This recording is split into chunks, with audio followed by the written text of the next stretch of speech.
West Philippine voter. There was a ballot that was rejected first. Live mula sa GMA Network Center, ito ang 24 Oras. Magandang gabi po, Luzon, Visayas at Mindanao. Habang buhay na kanselasyon ng driver's license ang ipinataw ng Transportation Department sa driver ng kotseng sinadya ang pagbundol sa isang rider sa Teresa Rizal. Nasagi umano ng motorsiklo ang kotse kaya hinabol ng suspect ang menor de edad na rider. Saka binangga kaya nagpagulong-gulong. Magsasampa ng reklamo ang mga magulang ng rider. Halos mapatay umano kasi ang kanilang anak sa galit ng driver. Nakatutok si June Veneracion.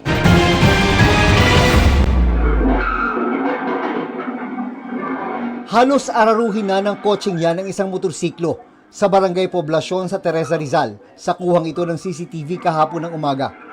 Kumaska sa pader ang nakamotor nang masagi ng kotse sa likuran. Pero nagtuloy pa rin ang habulan. Maya-maya, ito na ang sunod na nangyari.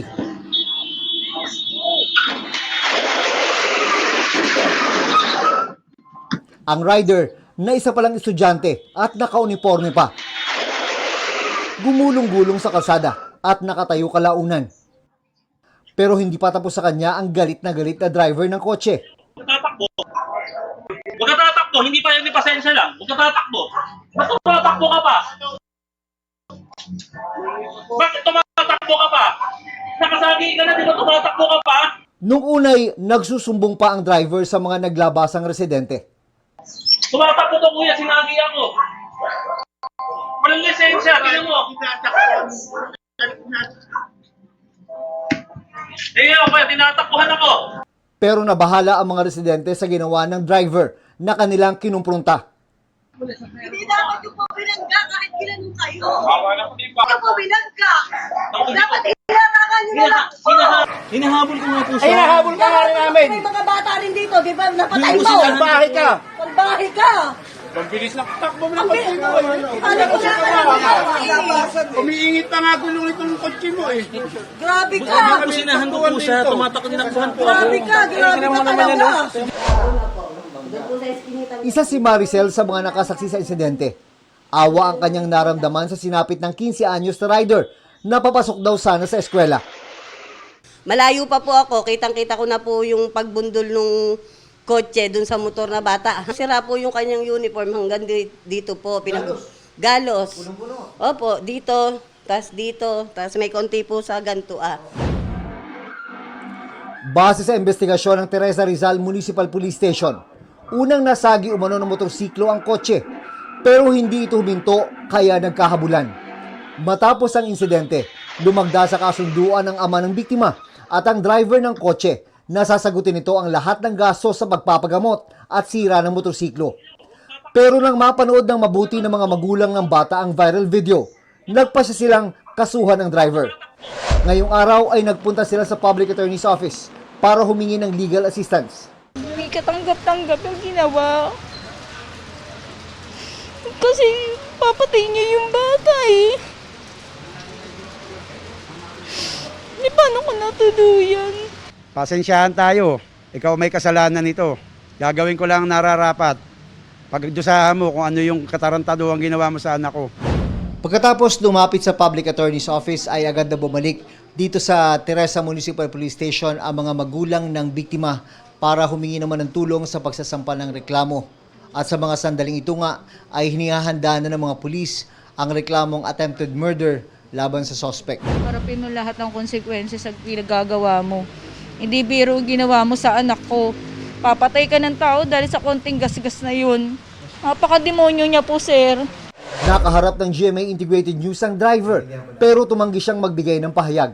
Ipinagutos naman ni Acting Transportation Secretary Giovanni Lopez na hanapin siya para mapanagot.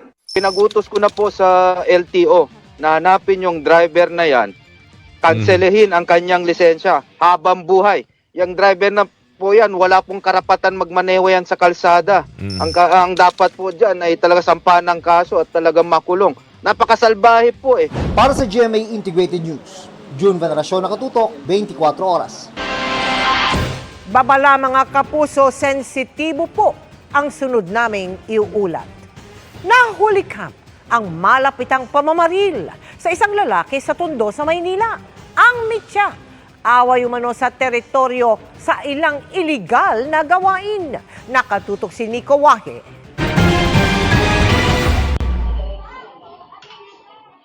Kumakain ng 36 anyos na lalaking ito sa Aroma Compound ng Tondo, Maynila nang pumasok ang dalawa nakasombrero at nakatakip ang muka. Pinagbabaril nila lalaki at mabilis na tumakas. Patay ang biktima. Nagkaroon sila ng parang awayan sa teritoryo doon sa kanilang mga illegal activities. Sinasabi doon, illegal tampering ng tubig, kasama na rin yung kuryente at mga iba pang mga illegal activities. Nakatakas man natunton sa pamamagitan ng backtracking ng Manila Police ang mga suspect.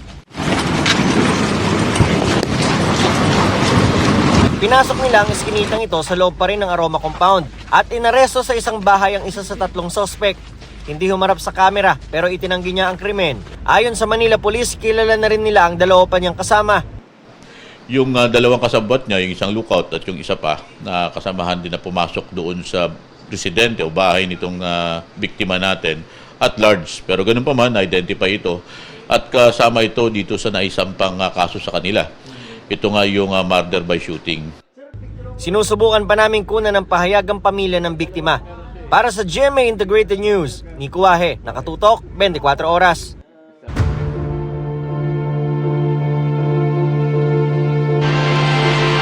Inireklamo ang mag-asawang Diskaya ng Bureau of Internal Revenue sa Justice Department.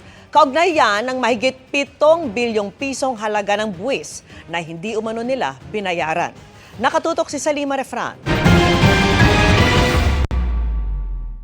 Kahong-kahong dokumento ang isinumite ng Bureau of Internal Revenue o BIR sa Justice Department. Para yan sa patong-patong na reklamong tax evasion laban sa mag-asawang kontratistang sina Curly at Sara Diskaya. Mahigit 7 bilyong piso umano kasi ang buwis na hindi nila binayaran mula 2018 hanggang 2021. Tiningnan natin yung mga ari-arian nila at binangga natin sa mga taxes na nabayaran nila, kaya naman nabuo natin itong tax evasion case against them individually. Bukod sa hindi tamang halaga ng binayaran nilang income tax, hindi rin raw bayad ang excise tax ng siyam na luxury vehicles ng mga Diskaya, ayon sa BIR. Inimbestigahan din ng BIR ang binanggit ng mga Diskaya sa Senado na nag-divest na sila sa kanilang mga kumpanya. Hindi rin bayad ang buwis patungkol sa paglipat ng mga shares of stock na ito. Ang mga reklamo ay batay sa tax compliance audit and investigation ng BIR sa mga Diskaya mula pa noong 1 taon. Bago pa man pumutok ang mga maanomalyang flood control project. Binibigyan din natin ng due process na ganyan. So minsan hindi nila tinatanggap yung mga notices, so kinakailangan pa natin mag-resort sa mga iba't ibang paraan para ma-serve ito. Nag-a-apply para maging state witnesses ang mag-asawang Diskaya sa DOJ. Pero giit ng BIR, di sila maabsuelto sa pagbabayad ng buwis dahil dito. Kahit na maging state witness sila, kinakailangan nilang bayaran itong buwis na to. Nasa DOJ rin kanina si Curly Diskaya para sa pagpapatuloy ng case build-up sa mga sangkot sa flood control projects. Hiningan namin ang kampo nila ng tugon sa reklamo ng BIR. No comment muna ako dyan kasi hindi pa namin nababasa, kami mga abogado ng spouses Diskaya, hindi pa namin nababasa yung complaint ng BIR. Pag-aaralan muna ng National Prosecution Service ang mga reklamo ng BIR bago isalang sa preliminary investigation. Para sa GMA Integrated News, Salima Refran, nakatutok 24 oras. Inilagay na ng Department of Justice sa Immigration Lookout Bulletin Order si dating House Speaker Martin Romualdez at 32 iba pa matapos itong hilingin ng Independent Commission for Infrastructure. Ipinatawag na rin ng komisyon si Romualdez at si Co kaugnay ng investigasyon sa mga proyekto kontra baha. Nakatutok si Joseph Morong.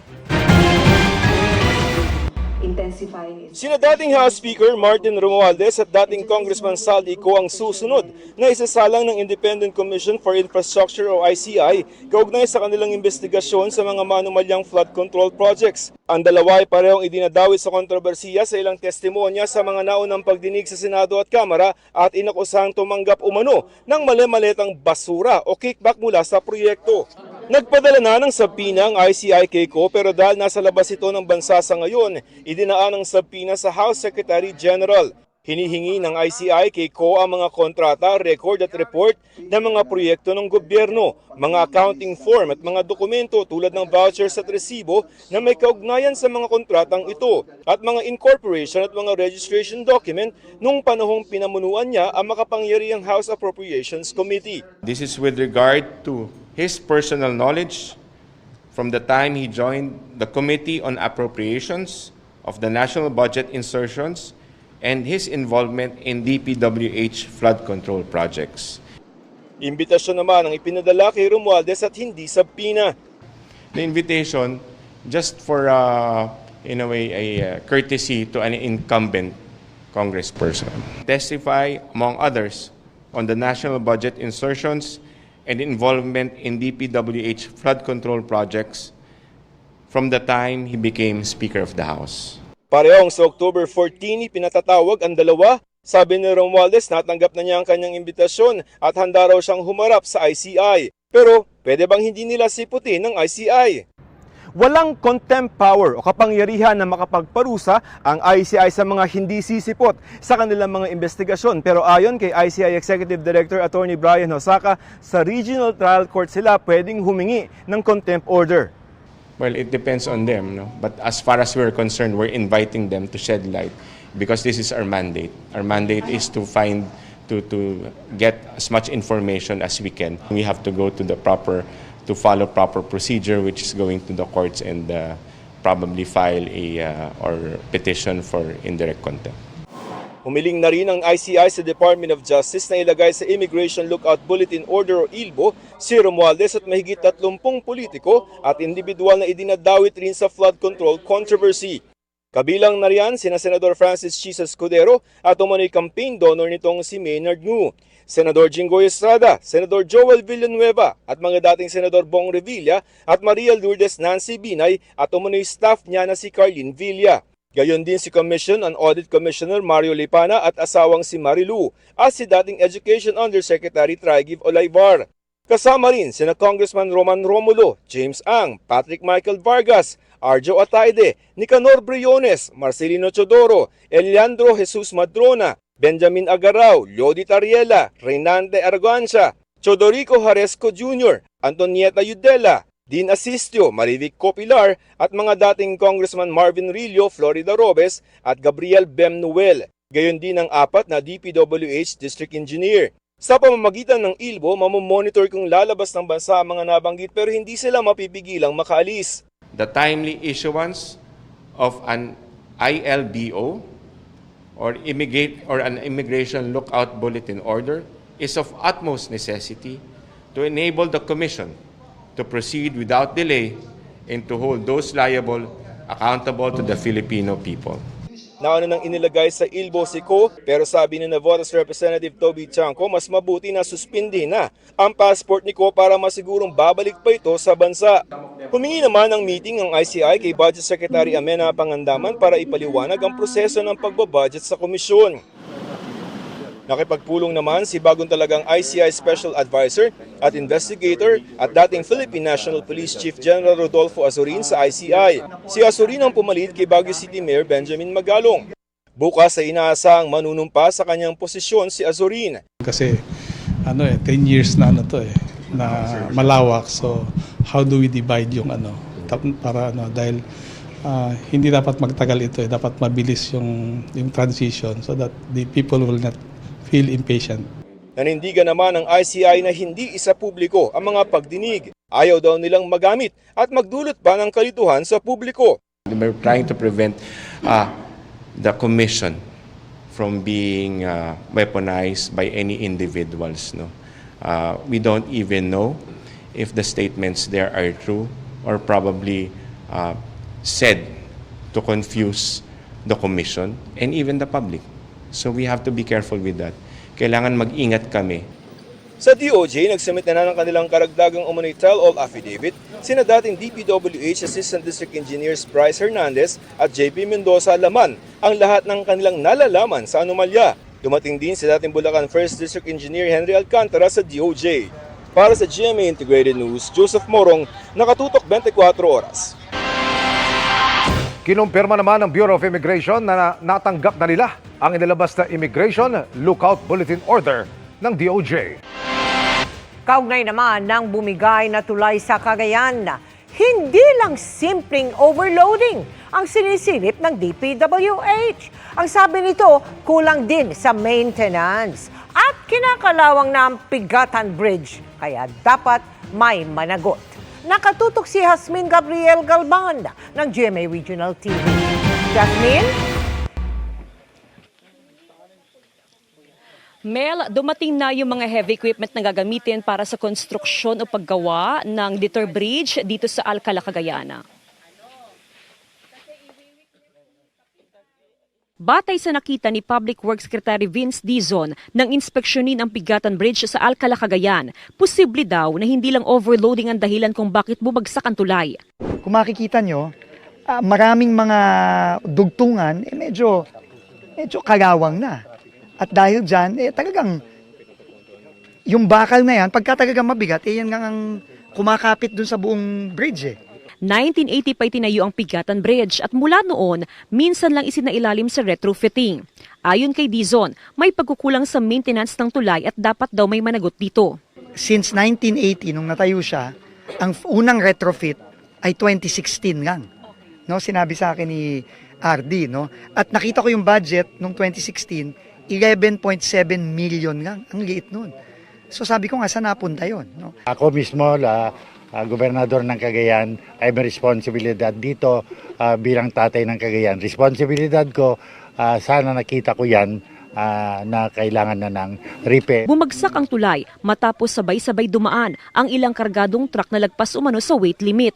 Pero para sa alkalde ng Alcala, hindi raw dapat mga truck driver lang ang sisihin. Hindi lang to simpleng kaso ng overloading na we will shift all the blame doon sa dumaan na trucks and yung mga owners ng trucks.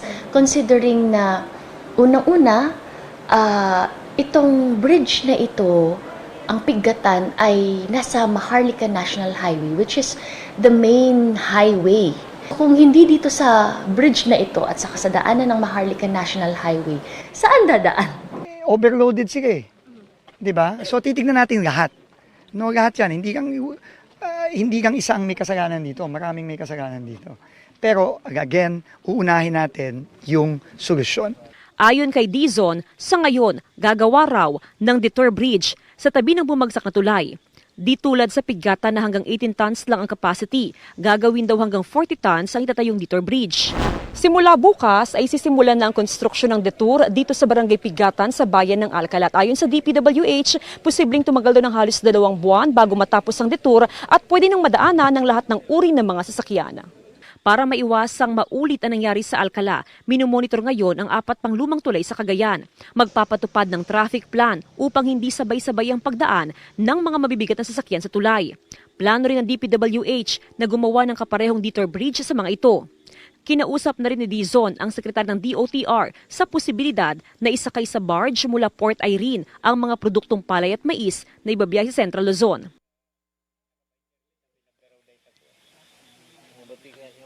Mel, bukas ay target ng tanggalin yung mga truck na sangkot sa pag-collapse o pagbagsak ng Pigatan Bridge dito sa Alcala, Cagayan. Tutulong daw ang DPWH para mabilis na matanggal yung mga truck. Samantala sa mga oras nga na ito ay sinisimulan ng idiskarga o i-transfer yung mga sako-sakong palay sa ibang truck dito nga sa aming kinaroroonan. Mel?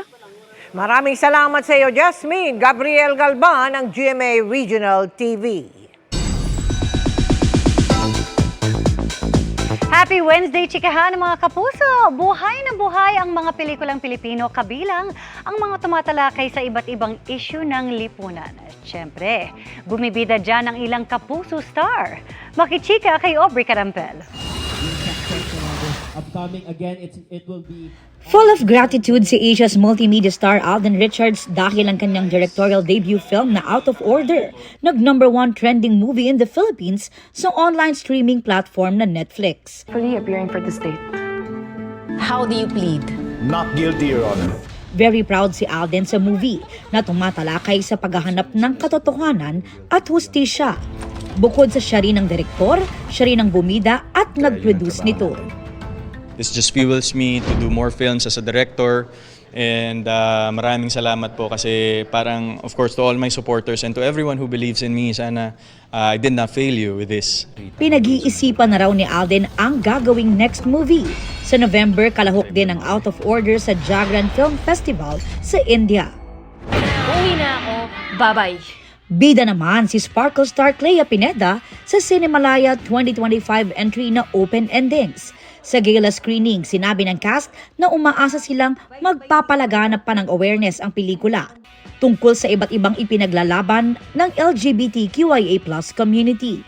Kasama ni Clea sa pelikula, sina Jasmine Curtis Smith, Lian Mamonong at ang nalilink sa kanyang si Janela Salvador.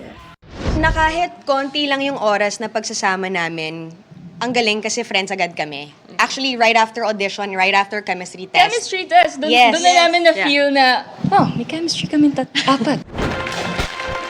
I will lead this nation into prosperity.